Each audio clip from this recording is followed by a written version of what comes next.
story yesterday, and I never retold the story, so this is the first time I'm sharing it to someone else. It's a cool little story I heard. It happened in 1883. This engineer by the name of John Rowling has this crazy idea. John Rowling's an engineer, and he decides that there needs to be a bridge that connects from Long Island to Manhattan, New York. And this is 1883 we're talking about. They don't have the technology that we have today. They don't have the machinery that we have today.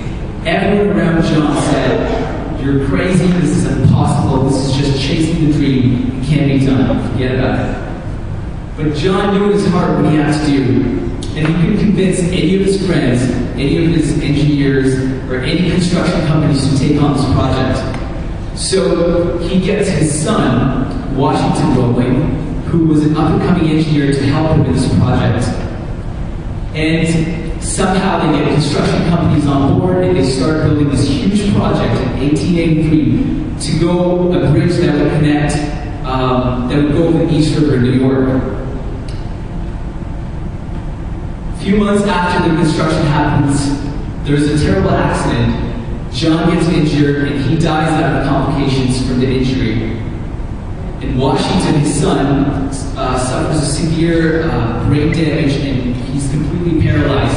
The only thing that he can move is his finger. He's bedridden, and everyone around them said, "We told you so. This was unbelievable, this was stupid, this couldn't have been done. You should have done it in the first place." Despite all these negative comments, Washington still knew in his heart that he had to finish this project, not because he was birthed by his dad, but because he had it in his heart that this could be seen to completion. For 13 years, this guy, Washington Rowling, all he could do was move his finger. He develops a code of communication with his wife, who was by his bed the whole time. And just by tapping her arm, they developed this language, kind of like Morse code.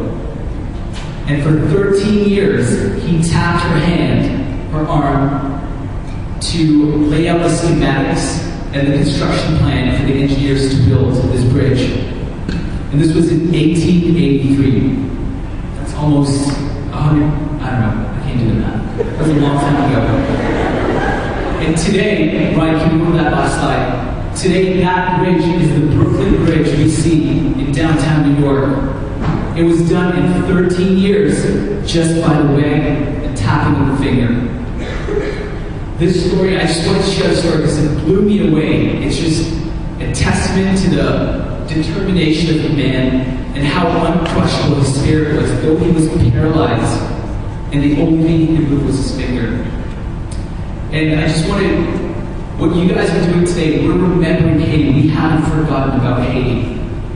And the people of Haiti, yeah, they've been shaken, but they're not crushed.